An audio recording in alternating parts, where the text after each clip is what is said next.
Okay. Yep, so we have a tape with Mike Jackson, who was an organiser initially for the Northern Drivers Union, then subsequently went to the Stores and Warehouse Workers Union as an organiser, and then became the secretary of the union. It was just the Northern Stores Union. Yeah. And then subsequently we amalgamated with the drivers, shop employees, and then various other unions like woolen workers, clothing workers, butchers and grocers, certainly the Wood Industries Union, Engine Drivers Union. Was that many of them? I can't remember. Yeah, that's all right. We can check. I can check that out. And then you became the general secretary of the National Distribution Union. The Northern Distribution and Union. Then subsequently, when we stretched to become the National Distribution Union, which amalgamated with the Retail Workers nationally and other sort of bits and pieces around the country, stores in the Hawke's Bay and various other unions. We become among the third or fourth biggest union in the country. Yeah, in the private sector. Yeah. Yeah. Okay. So let's start at the beginning though, so where you actually came from. So let's start from where you were born. And that was Little Bython, right? I was born in Little Bython, Lincolnshire. Yeah. In England. During the war, because my mum at that point had been,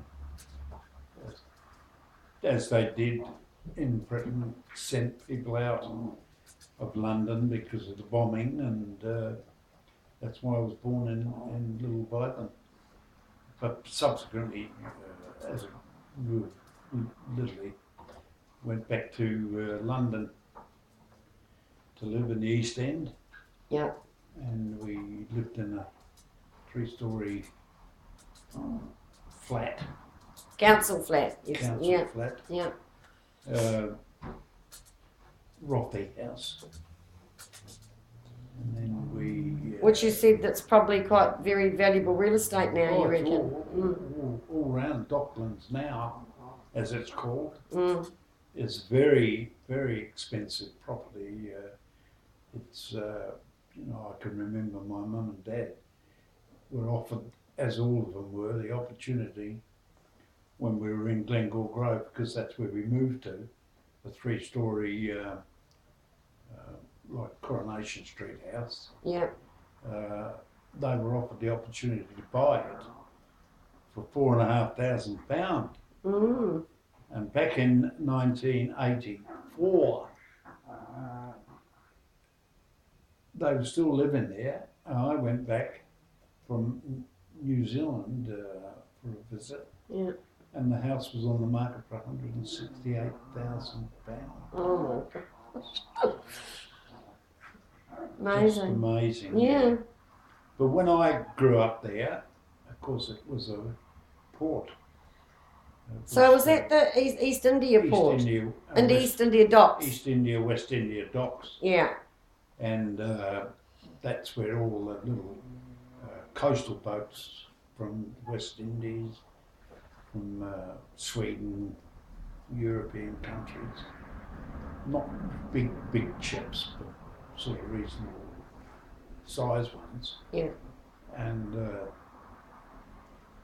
dockers in those days were on what they called the daily pickup. So they used to go down at 6 in the morning, and then the shipping companies' agents would pick out who would go and work on the ships for that day. And if your face didn't fit, you didn't get a job. And but they were all unionised and all well well organised into a militant branch of the London Dock Workers Union, as it was. Okay, so just from the notes that you've got here, you also said that your dad fought in World War One and was shot in the legs. Yeah, he got injured during the war, and subsequently, most of the years as a kid, he was in and out of hospitals, you know, Convalescing homes and skin grafts, military hospitals. military, yeah. Yeah. And Sunday, the kids Jim, and my mum, we used to catch the bus and go all the way up to a place called Roehampton. yeah. And that was where the big military hospital was.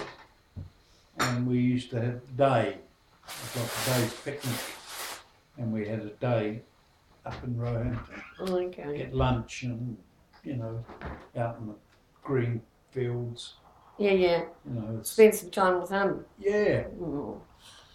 And so, as a consequence of that, your notes also say that your mother was doing like 3 jobs just to keep the family going. Mum, like most wartime brides, mothers in those days, used to work, you know, and they had to work. It was a survival question, you know, and she had, I think she worked in a cafe by the docks. On the corner, you said Mum worked at the cafe on the corner of our street where the dock workers ate their breakfast and drank their tea. Yeah. Yeah. At 5 o'clock. At 5 o'clock in the morning. Yeah. And she worked for the local equivalent of a dairy in New Zealand for 2 or 3 hours a day. Yeah.